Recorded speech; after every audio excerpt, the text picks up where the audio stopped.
I'm delighted to be with you here again. It's Mensah Oteh, and in the next few minutes I'm going to be sharing with you a really important but very practical way to achieve your financial dreams and goals.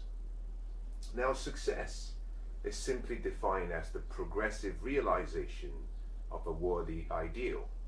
If you know where you are, and if you know where you're trying to get to, and you're moving progressively from where you are in the direction of your destination, then that's success. What that simply means is that you must start with an understanding of your location. And with your location, you'll be able to map out your destination. And as you travel progressively in that direction, we call that success. Now, to understand your location, you must be aware. You must have awareness. Awareness is simply an understanding about where you currently are. Now, it's in most cases really applied and understood using the various senses that we have. The sense of sight, the sense of touch, the sense of taste, smell, and sound. See, when you use your natural senses, the 5 senses we all have, it helps you become aware of your environment. However, there's an intellectual faculty you have which allows you to use a much greater force, much greater senses than the 5 senses I just described. You see, here we're talking about imagination, intuition, and we're talking about having perception. These are much more powerful senses that can help you achieve your dreams and goals. And what I'm talking about today is about wealth. And the focus of today's session is how you can achieve your financial dreams of freedom, prosperity, and wealth by starting from where you are. So, to achieve your goals, we're going to begin with today. Now, financial freedom for many people means various things, and I'm going to let you define it for yourself. However, I'm going to give you my own definition of financial freedom. For me, financial freedom is simply arriving at a place whereby you no longer have to work for necessity, but you're able to maintain your chosen lifestyle, your chosen way of living, in such a way that you have income from your investments that allow you to maintain that lifestyle that you truly want to experience. That is financial freedom. Wealth is arriving at a place where you no longer have to work because you have to, but in some cases you choose to work, maybe for fun, maybe because it gives you a sense of significance and meaning and excitement. Now, what I'm going to be talking about specifically under the wealth series is how to know where you are. You see, wealth is not simply a matter of the availability of opportunities. Wealth comes down to the allocation of resources. You need to understand how you're allocating your time. More importantly, you need to understand how you're allocating your income and how you're allocating the resources you have. So, I'm going to be focusing on 2 things. I'm going to be helping you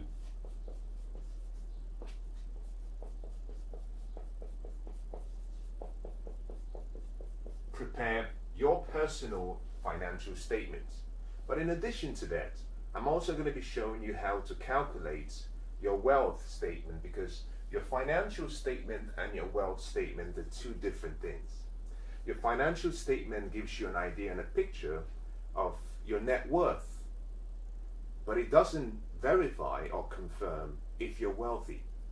To understand whether you're wealthy, you need a different statement. The statement you need is called your wealth statement.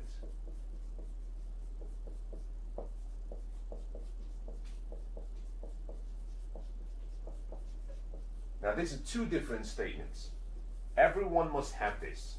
This is where there's a difference between the poor and the wealthy. The wealthy have a financial statement. But the financially intelligent people who are wealthy also have what we call a wealth statement. Now let's begin with your financial statement. Now, if you have a journal and a pen, what I want you to do is just follow along. Now I want you to draw a box. Very simple. One simple box. In that box, I want you to draw 2 lines across the box. Now you have 4 squares. In the first square, I want you to write income, expenses, assets, liabilities. These are the 4 components of what makes a financial statement. It's really that simple. You have an income, you have an expenses, you have liabilities, you have assets. If you understand those 4 words, then automatically you're already picking up the vocabulary of someone who's going to be wealthy. Now, there's 2 other words that are very important if you want to become wealthy. The 5th word is called cash flow.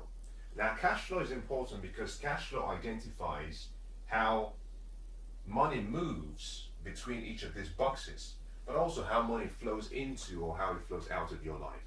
The most important word in every business is the word cash flow. If you go to a financial advisor, if you go to an accountant, the first thing they want to see is the cash flow. Not the income, not the expenses, the cash flow. Where is the money moving to? You see, movement is one of nature's first law. First of all, there has to be order and there has to be movement. So where there is movement, you can read the story about what's happening. Now, in your journal, I want you to draw the same diagram because we're going to be dealing with each and every single component of this, pictorial chart, and that would enable us understand where you are and how much you're worth. Now, you must forgive me, but I'm going to very quickly clean this out so I have some more space.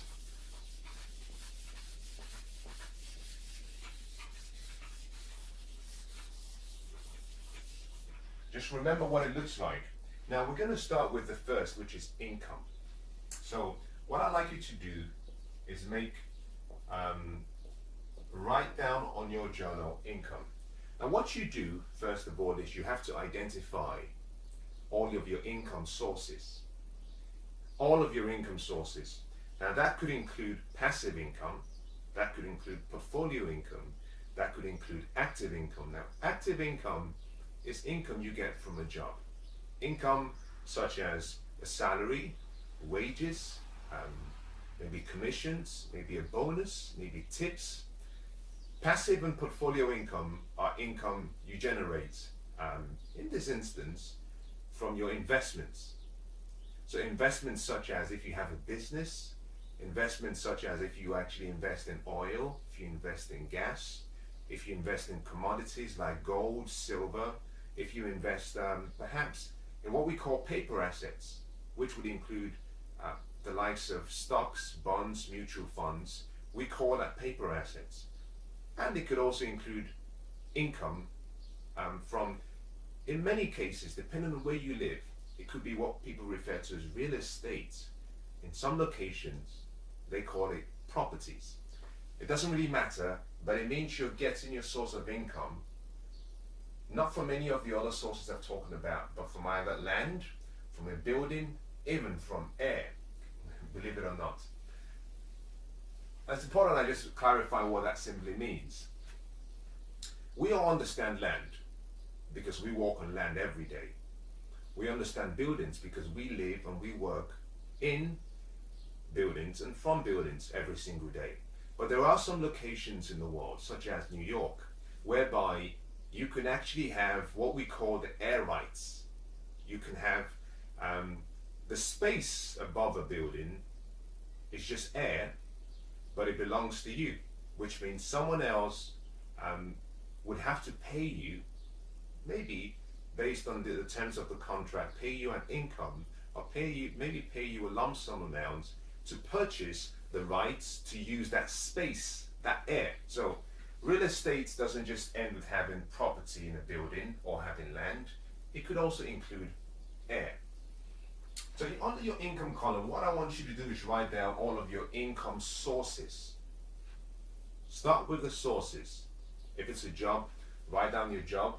Write down all of the income sources, and next to each of those items, I want you to write down the amounts. Now, in doing this, I want to clarify by making a very quick comment. In writing down your income, I want you to focus not on your gross income, but on your net income. And there's a difference between both. Your gross income is income that you receive before any deductions are taken off. So, based on where you are, wherever country you live in or you work from, there are local laws. There could be what we call federal laws and state laws, or there could just be one simple laws. Now, there are taxation requirements in every single country. If you are an employee, the first line of your expense, the first payment you always make, is taxes. As a matter of fact, in most countries, the amount is taken from your payment through your employer before it arrives in your bank account. Now, before the deductions are made, we call that your gross income. So it's the income amount that has been agreed between you and the employer. You might be in a job where you're paid £100,000 annually. That is your gross income. Your net income is the income you receive after the deductions are made. Deductions such as taxes, deductions perhaps maybe social security numbers. In the UK, we have something we call national insurance, which means you pay a fraction of what you earn towards your national insurance. This might also include pensions, if you've agreed to a pension scheme where you have a deduction taken from your account every month. What you have left is called your net income. So what we're going to be identifying and capturing is your net income, not your gross income. So make a list of all of the income sources, and next to each item I want you to write down the net amount. Now once you've done that, I want you to do a summation of all of your income. The total amount becomes your net total income. Now that amount is what we'll put into the section of your financial statement. You know, we started by drawing 4 boxes.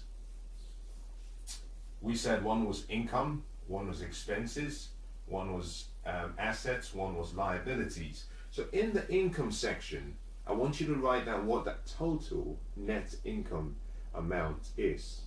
Very quickly, let's move to the expenses. Under the expenses column, I want you to make a list of all of your expenses on a monthly basis. Now let me take you a step back and make a clarification. Some people earn a wage or salary on a monthly basis. Some others earn on an annual basis. So in writing down your income, I want you to focus on the monthly income, but you could also capture the yearly income. So your bonus might be something you're paid at the end of the year. Your tip, depending on where you work, could be something you're paid at the end of the month.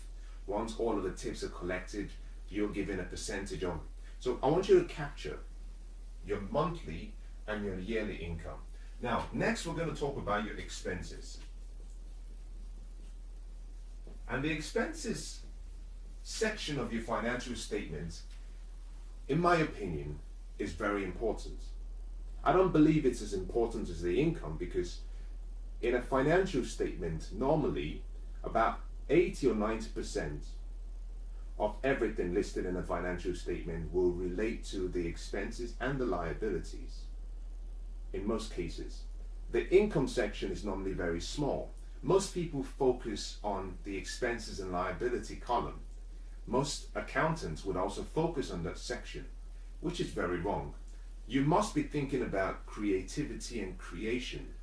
The wealthy think about creating multiple sources of income. So when they look at a financial statement, they're not worried about everything listed underneath the expenses or the liabilities section. The simple question they're asking themselves is, how much income am I generating from my assets? And what can I do to increase my income? Now, under the expenses section, I want you to make a list of all of your expenses. Now, there are two forms or kinds of expenses. They're what we call routine expenses and non-routine expenses. Your routine expenses could be things such as your utility bills. It's continuous, it's constant, it happens on a routine basis. Your non-routine items could be perhaps when you go out, maybe social, on a social basis, that could be non-routine. But I want you to capture all of your expenses. Now, I've found from my experience, the best way I do mine is through my credit card statement. One of the benefits of having a credit card, if you pay the credit card off at the end of the month, which is my recommendation, by the way, one of the benefits of having a credit card account is because it helps you itemize and capture all of your spending, and it's very useful when you're using the information to prepare either a financial statement or a taxation statement. So to make this process simple and easy for you, you can go back to your bank account and ask for a statement, or you can go to your credit card company and request for a statement of account.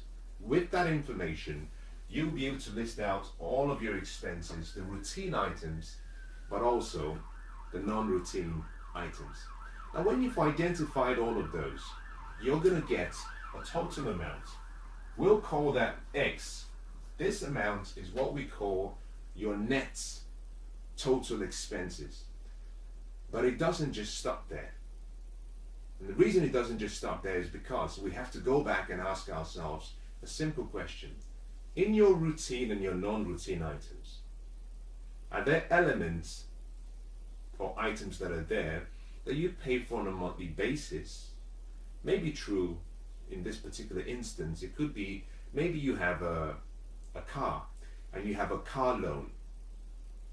The car loan means you're making expenses and payments every single month. Now, it could be you've taken out the loan for 2 or 3 years and maybe the payment is £440 per month.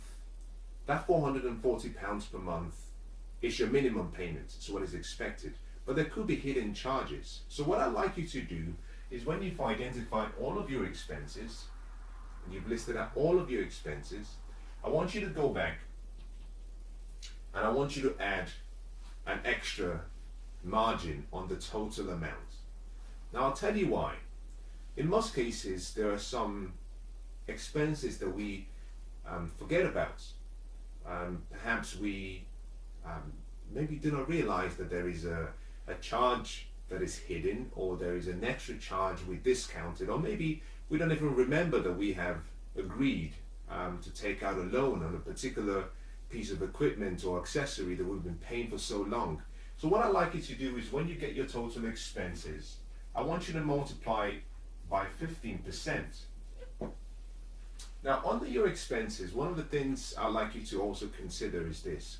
Although you can extract the information from your bank statement, there are times when you make payments in cash.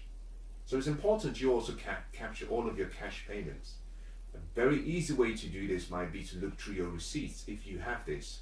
Now, I usually encourage people, when they're about to do their financial statement, to do a simultaneous process at the same time. And the process is simply, for 30 days, just make a record. Make a note every single day of what you spend money on. Whatever you spend money on, just write it down. Now, you can abbreviate it, put the amount. In 30 days, you have a very clear picture of what you spend your money on. Now, part of this exercise is highly recommended, and this part of it particularly, simply because it brings to your attention your habits. It gives you awareness of where your money is going. You see, how you spend your money is a crystal ball of your financial future. It gives you a picture. You know, some of the things we do it habitually. We do it without thinking. Now, if you can discipline yourself for 30 days to just capture what you're spending your money on, what you'll find is that suddenly you become more aware of where your money is going. on what you're spending it on. So coming back here, make sure that your expenses include all of your cash payments. Now, once we've finished your expenses, we can move to the next part of your financial statement. The third part of your financial statement was your liabilities. So now we're going to deal with your liabilities. Now, it's important you understand that your liabilities has been kept separate from your expenses, and I've done that intentionally. There's a difference between your liabilities and your expenses. You see, your expenses represent items that you need as necessities, and those items will need payment on a regular basis for as long as you can and need to have them. Your liabilities, on the other hand, are perhaps items that you're paying for in the present, but you don't intend to keep paying for them for the whole duration of your life. I'll give you a good example. Let's say you have a car loan. You may have taken out the car loan with maybe a down payment you paid on the car.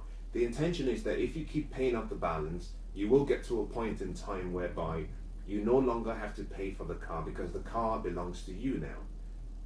That is what your liabilities and your expenses represent, and how they're different from each other.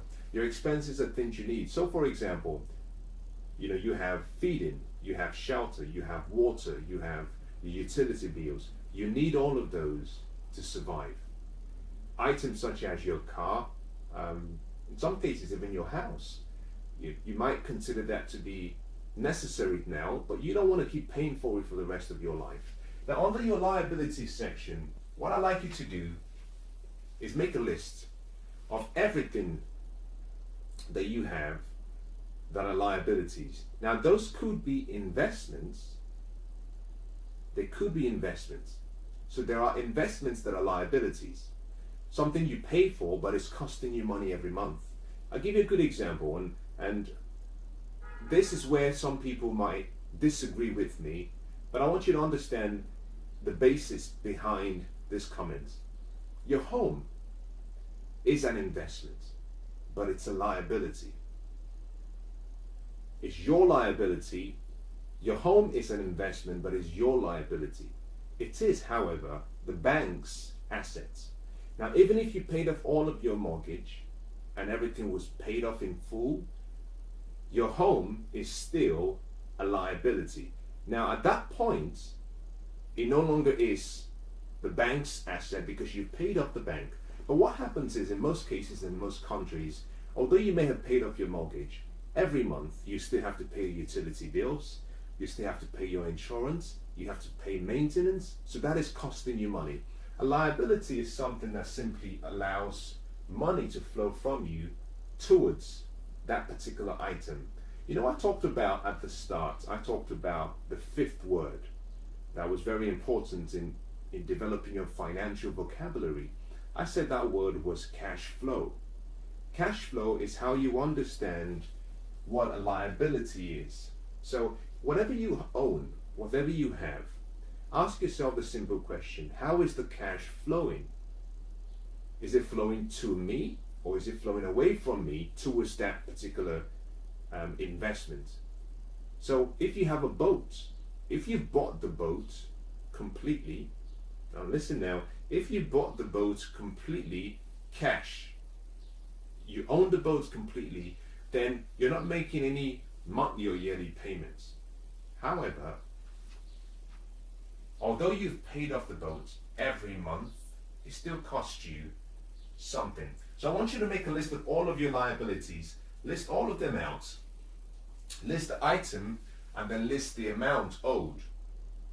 Now once you've done that, I want you to sum everything up to get your total liabilities in amount. It could be dollar amount, it could be pounds, or whatever currency or coin of the realm, wherever you are.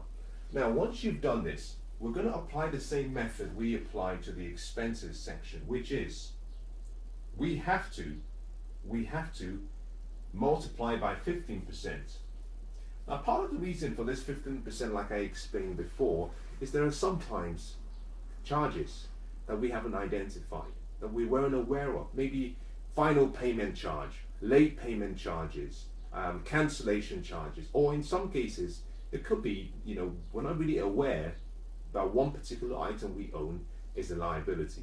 So this 15% is because in most cases, we tend to, when we're dealing with assets, we overestimate the value of something. When we're dealing with liabilities and expenses, we undervalue. So we want to get it right. Well, next, let's look at your assets column. So go back to your journal, and I want you to write down assets, because we're going to be calculating and identifying all of your assets. Now, I want you to think about everything that you own, that you consider to be an asset. Now, this will come in two parts. This would include investments that you've made over the course of your life. Now, those investments you've made, some of those investments will be investments that creates an income for you. In addition to that, some of the investments could be investments you've made that are causing cash to flow away from you. Now remember the word I talked about a few minutes ago, cash flow. Cash flows away from you or cash flows towards you. But these are investments you've made. Now make a list of everything you've purchased, your jewelry, your accessories, your equipment, your boats, your cars, your houses, your homes, your businesses, everything. And I want you to write down every single one of those items on a list. Now, for the time being, I want you to just make a note of the items. Don't worry about the amounts, just list out all of those items. Now once you've identified all of the items, next I want us to now put an amount to each of those items. We're going to put what we consider to be the worth of each of those items. Now there are a few ways of doing this, and what you'll find is when you go through the list, there will be items that you consider to be personal items. So for example, your equipment, some of your personal accessories and gadgets, those are personal. But also there will be items that are much more like investments, like a business, perhaps like a home, perhaps like some gold, investments in paper stocks, investment in bonds, investment in real estate. Those are more tangible assets. For each group or category, we're going to deal with them separately, because what we're trying to do here is quantify what the value is. Now, going back to your asset column, I want you to look through all of those items. For items that are more like personal items, like your wristwatch, maybe your earrings, some accessories, your gadgets, we have to make an assessment. And the best way of doing that is simply to consider, in some cases, the top most popular sites where those items can be sold as second-hand items. Remember, you've owned them, so you cannot identify the original costs at which it was purchased. That is where we make a lot of mistakes. Most people believe they're worth much more than they really are. Part of the reason is not because they're trying to be dubious or they're trying to be optimistic. It's simply because we believe, rightly or wrongly, we often believe that the value of something remains the same after it's been purchased. But it's not always the case, because the value of something really depends on what someone else is willing to offer for it, in exchange. So you've got to be realistic and say, yes, I may have bought this for a much, much higher price, but if I have to sell it, and the best way I would suggest you do this is imagine that you had to sell all of your personal items within 7 days. Completely, you had to sell everything you own within 7 days. For each of those items you own, what would you get in exchange for it? Now this is where you can now start listing out the amounts for each and every single asset. List out the amounts. Now for more tangible assets, investment assets, you're going to apply something similar. But in this instance, you're going to have to go to, maybe if it's a real estate investment you have, maybe there are companies and there are real estate brokers and property agents that you can approach, and you can ask them a simple question. If I had to sell this property within 7 days, what do you think I would get for it? Remember, it's not what you paid for it originally, it's what it's worth today, not tomorrow, not next week, today. Now, once you've done that, you would have your total assets amount. Now, when we dealt with your expenses and when we dealt with your liabilities, one of the things we did was at the end, we applied what I call the margin, a 15% margin. We added 15%. Now, you're going to apply something similar to your assets. In this instance, I want you to also apply a similar margin. But what I would suggest you do now is do not add, I want you to subtract. I want you to subtract 15% from the total amount that you've calculated. Let's say, for example, you've been on eBay, you've been on Amazon, you've been on Craigslist, and you've identified all of this. In this instance, you've identified, an amount that a willing purchaser will be happy to exchange for that item. You've been to a stockbroker, you've been to your real estate broker, your agent, you've been to your property investment manager, and you've asked the same question: if I have to sell within 7 days, what do you think I can get? Once you've identified the total amount, I want you to deduct the total amount, deduct 15% from the total amount, and what you have now is your total estimated asset worth. Interestingly, what we tend to do is, because we sometimes think emotively, we're dealing with things that we purchased, and in some cases, because they're personal items, we tend to value them much more than they're really worth. Now, it doesn't mean that the value is less, but you must understand we're dealing with both objective and subjective words right now. What might be of value to me may not be of value to another person, or maybe worth more or worth less. Identify those. Now, with the 4 sections of the financial statement, income, expenses, asset, liabilities sorted out, we can calculate your net worth. I'm going to say something, and I want you to remember this. Just before we calculate your net worth, I want you to remember that your value as an individual is much more than anyone can actually fathom. So what we're dealing with is a net worth in financial terms. And your net worth in financial terms is not an indication of what your potential is. It's simply an indication of the choices you've made, an indication of the conditioning you've had, an indication of perhaps the decisions you've made and the actions you've taken. It's a reflection of your past all the way up to your present. Your past and your present does not always have to be your future, only by choice. So I make this statement simply because I've met people who, once they get to this stage of working out their net worth, they believe that they're not worth much. Now, part of that reason is we have all the Forbes magazines. Every year they come out with the billionaire and millionaire list. And we tend to see wealth as simply financial. It's much more than that. Wealth is much more than that. It's not just about material wealth. Material wealth is the least important part of the wealth equation. There are 3 levels of wealth. There's the spiritual level, there is the mental level, and there's the material or physical level. The material level is the least important. You can be wealthy and it begins all within. Now, having said that, let's look at your net worth. So I want you to write down net worth. To work out your net worth, it's very simple. You simply add your expenses and your liabilities together, and you deduct that total amount from your assets. So your net worth is simply your assets minus your liabilities plus your expenses. That gives you a net worth. Very simple. Take your expenses, combine it with your liabilities, and deduct the total amount from your assets, and you get your net worth. Your net worth does not indicate your level of wealth, and I'm going to talk about this shortly. Your net worth does not indicate your level of wealth. This simply tells you what you're worth.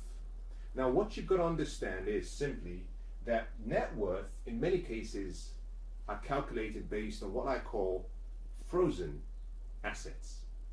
These are assets you own, but you don't intend to sell them. So all that equity sits in that investment and it does nothing to support your present condition or financial position. Now, net worth is important. What we've calculated is your actual net worth. But let's do a comparison. Let's see whether you're where you should be in life. There's something called your estimated net worth. And your estimated net worth is simply, you take your age, you take what you earn on an annual basis, your gross income, and you divide it by 10. That gives you what should be your estimated net worth. We've calculated your actual. Now we want to compare your actual with your estimated to see whether you're off the mark or whether you're on the mark. To make it practical, I'm going to use an example. So what I said is your age, multiply your age by your income, and divide it by 10. That gives you your estimated net worth. So if, for example, you're 30 years old and you earn £50,000 every single year, we have 50,000 times 30 divided by 10. This simply means that your estimated net worth should be 150,000. Now what I'd like you to do is compare that amount to your actual net worth. Don't be alarmed by the figures you get. Don't be alarmed by the figures you get simply because what your actual net worth shows you is your current location. Don't focus on your location. Don't get excited by a location. I want you to get excited by the destination we're going to be designing in a few minutes, because the future is where you want to be, not the present.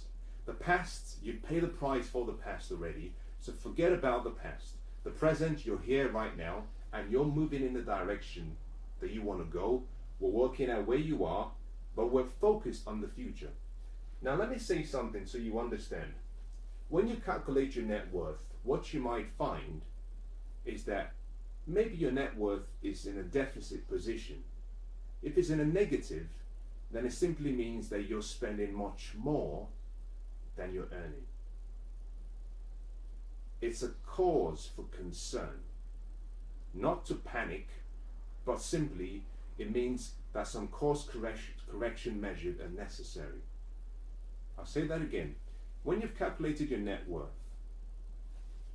if you find that your actual net worth is in the negative, let's say for example it's, rather than you being worth £150,000 based on your estimated equation, if we were to say that your actual net worth was say negative 300,000, what that simply means is that you're spending more than you're earning. That simply means we have to change something. There are two ways to fix it. Number one, earn more. Earn more. Number one, we call that the offensive strategy. Number two, spend less. We call that the defensive strategy. Why have I explained this? Simply, you've got to know how to get you moving in the direction of your dreams and goals. If your current net worth is in the negative, it means, forgive me for saying this, but it means that you have very poor wealth habits. Now, whilst you can solve the problem by earning more, I don't recommend that. Simply because, you see, if you're not faithful with little things, you will never be faithful with big things. You've got to go back, and that is the reason why earlier on I recommended keeping a 30-day journal and tracking how you spend your money. The difference between the poor and the wealthy comes down to it's one simple word, habits. Your habits will make you poor, will make you rich. And if you have poor habits, earning more will not help. As a matter of fact, there are three classes of people when it comes to earning. There are those who spend more than they earn. So they're always in a deficit. If you increase their salary, as the saying goes, their expenses will rise to meet their income, and they will spend more. The second group of people are those who spend exactly what they earn, so they have nothing left. So they have a net zero net worth. The third is the group of people who actually spend less than they earn and they have investments. So they're in a what I'll call a surplus position. Now remember this, it's not where you are, it's where you're trying to get to. Now, once you've done that, once you've calculated that, you now have your financial statement. You have a picture of your location, you have a picture of what you're worth. I'll say this as I move very quickly to the second part of this session, which is about your wealth statement. In conclusion on your financial statement, I will make a statement that goes like this. Net worth, no matter how much you're worth in terms of your net worth, if your net worth is say 20 million, net worth that cannot be converted to cash flow is worth less. I'll say that again. No matter how much your net worth is, if you cannot convert your net worth to cash flow, then it's worth less. What that simply means is that to be wealthy, what you need is income. Your net worth identifies what you're worth, maybe in equity stored in an investment. It's very similar to actually having a frozen food. Frozen food. A frozen meal to someone who is hungry really does nothing. The only time that meal becomes of value is if you can convert that frozen meal to edible temperature. And that is what happens with most people. We're acquiring investments and assets, but they have equity in them, but they have no means of providing income. As a matter of fact, in many cases, they're costing you money every month, but it's frozen. And most people are not intending to sell. Therefore, although they have a great net worth, they're really worth nothing in income. Now you can make a choice to be, a net worth individual or a wealth worth individual. It depends on whether you want to be what I call asset rich or cash flow rich. Two separate things. The wealthy have both. What they invest in is investments that increase in value, but also they invest in such a way that their investments generates an income, and that income helps them maintain their lifestyle. That explanation helps us move very quickly into the second section, which is the wealth statement. Now I started by giving a definition of wealth. I'm going to say that again. Wealth is simply you arriving at a place whereby you no longer have to work because you need to or for necessities. You choose to work if you have to for fun, for fulfillment, for significance, but you're in a position whereby your investments generate enough income to enable you maintain your chosen standard of living. So you can choose not to work and still live the way you want to live. You can have everything you want to have because you have income from investments that cover your expenses. Now, under your wealth statement section, I want you to draw a simple square. That square, I want you to draw a line right down the middle of the square to create two new squares. Now those two new squares mean something. In the first one, I want you to write down investments income. And in the second, I want you to write down expenses / liabilities. That is all you need for your wealth statement. However, what we're dealing with under the first section of your investment income is we'll be looking at the income generated from your investments. So what I'd like you to start with is in your journal, write down on a new page, income from investments.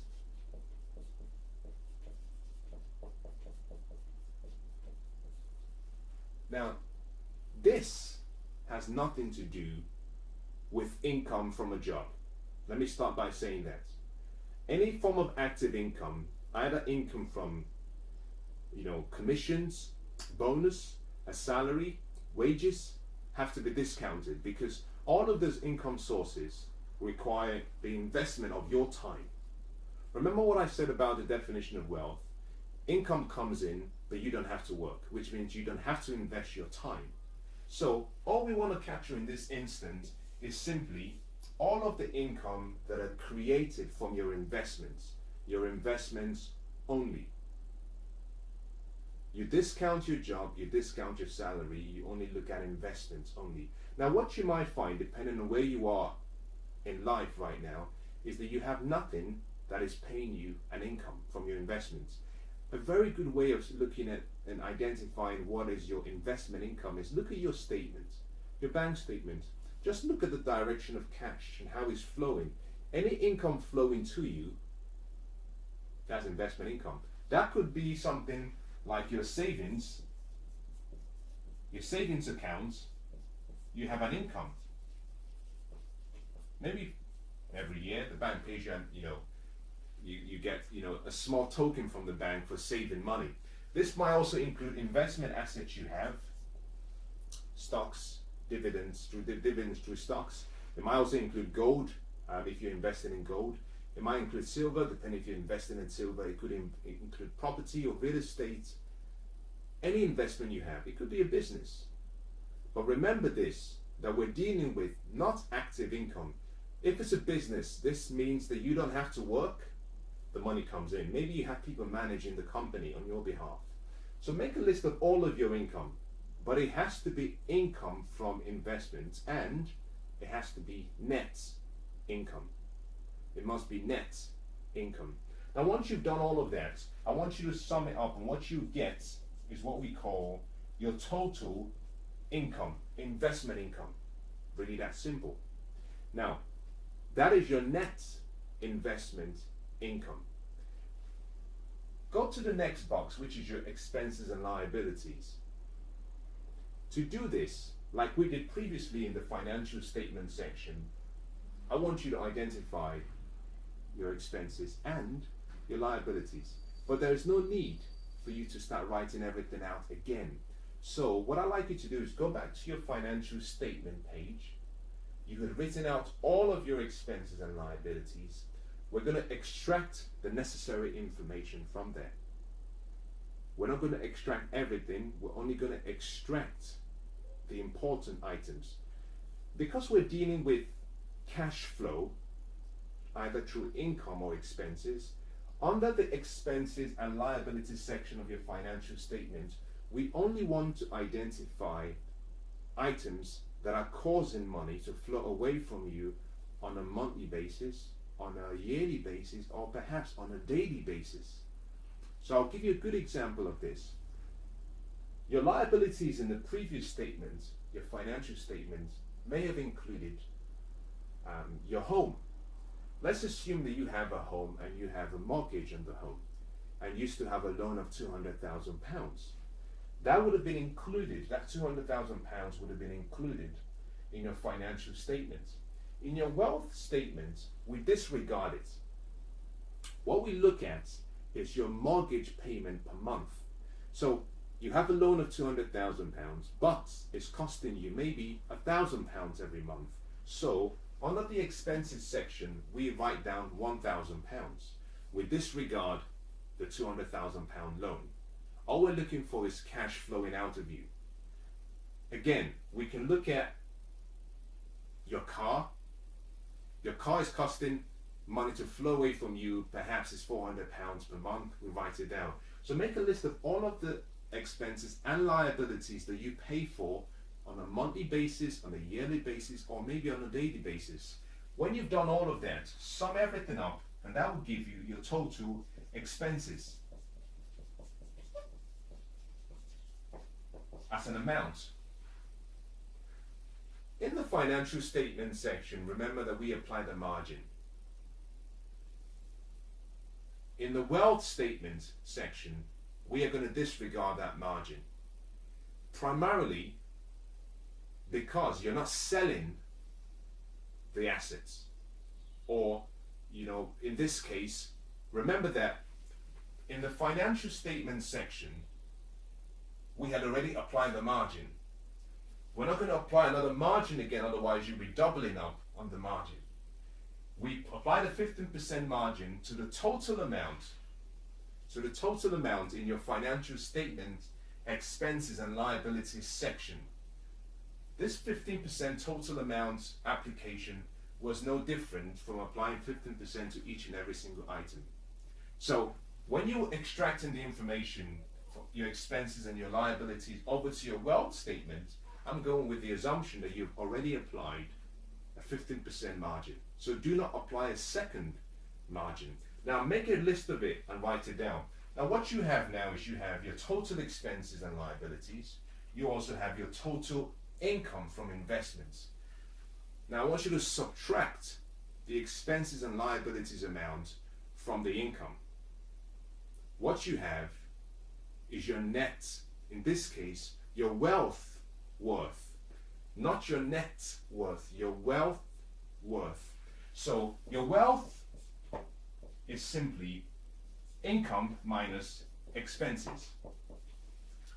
Now, if that amount is greater than zero, then it means that the income you're generating from your investment is sufficient to maintain your lifestyle. To maintain your lifestyle. Remember that your expenses and your liabilities captured everything. Now, we put in a margin of 15% because sometimes the things we miss out on, that gives you some buffer. With that amount, we can deduct it from your income, from your investment, and it gives you a picture of whether you have enough income to maintain your lifestyle. If the amount is greater than zero, then that simply means that you no longer have to work to maintain your lifestyle. Providing all those investments continue to generate an income, that you have what I call a reliable source of income that is infinite. Providing your expenses do not go higher than your income, and providing your income remains consistent. Now, what I want you to do as well is let's calculate the wealth ratio. Now, staying with the same numbers, I want you to divide the income by the expenses to get a ratio. If the ratio is greater than 1, equal or greater than 1, then it simply means that you're wealthy. It means you're financially free. Now, I want to say congratulations if you find yourself in that position, because you are financially free. The income you have from your investments is more than what you need to cover your expenses. This means you can stop investing and exchanging the most important resource you have, time, for money. Now you can get money to work for you. Now, with the free time you have, my recommendation to you now is you must proceed earnestly and start creating multiple sources of income. You have the time now, you can get rich. Now let me take you a step back. Just one step back, and I want to say something. If you find that when you've done your calculation, when you've subtracted your expenses from your income, if you find that you have a deficit of 0, you don't have to be worried. What I want you to do is recognize that what you have is a life whereby you have what I call a single point of failure. This simply means that maybe, in your case, all you have is income from a job. And what this shows to you is you have a single point of failure. Now let me explain that so you can understand. In engineering, when you do system design, depending on the type of system you're working on, there might be a necessity or requirement to protect a particular part of a component, maybe an area where that system serves. It's critical. You don't want it to go out of service because there will be tangible and intangible losses. So what you do is you provide what we call a backup supply, redundancy, so that if one system fails, the second one kicks in immediately to maintain the operation. Now, if you found that when you looked at your wealth assessment that you have only one source of income, that is too risky. It simply means that if you were to be ill, if, for example, and I don't wish this on anyone, if, for example, you lost your life, your dependents and the people you care about are stuck. If, for example, the company you work for decided to sell or merge with another company and then made you redundant, it means you have no income. It's too much of a risk. So the recommendation to you is, now you've identified your expenses, what you spend per month, Your goal now should be, how can I find investments that can pay me more than I need to live the lifestyle that I want? It's really that simple. And that is how the journey towards your destination of financial freedom begins. You know, we've identified your location. It's about moving towards the destination. If you find yourself in a place whereby your net worth is not very good and your wealth worth is not very good, don't be alarmed, don't be worried, be concerned but not worried, because what I'll be doing with you is giving you a step-by-step guide on how you can redesign your future. And if you're willing to stay consistent and work hard and be diligent, you can achieve your dreams in a very short time. Now, one of the strategies I've just given you is from a chapter in this book, chapter 9. If you want more information, I give you a step-by-step guide on what to do. The book is called Unstoppable. Now you can get your copy, Unstoppable, Your Guide to Wealth, Prosperity and Financial Freedom. The information here is very, very timeless, very helpful if you're trying to change your financial future. So if you do not have the book, it's worth getting. Now, I hope that's been very useful to you. I don't know where you are today. I don't know where I've met you today. I hope that the time we've spent has been worthy of you investing a part of your life and listening to what I have to share. I'm really grateful and I want to wish you the best. God bless.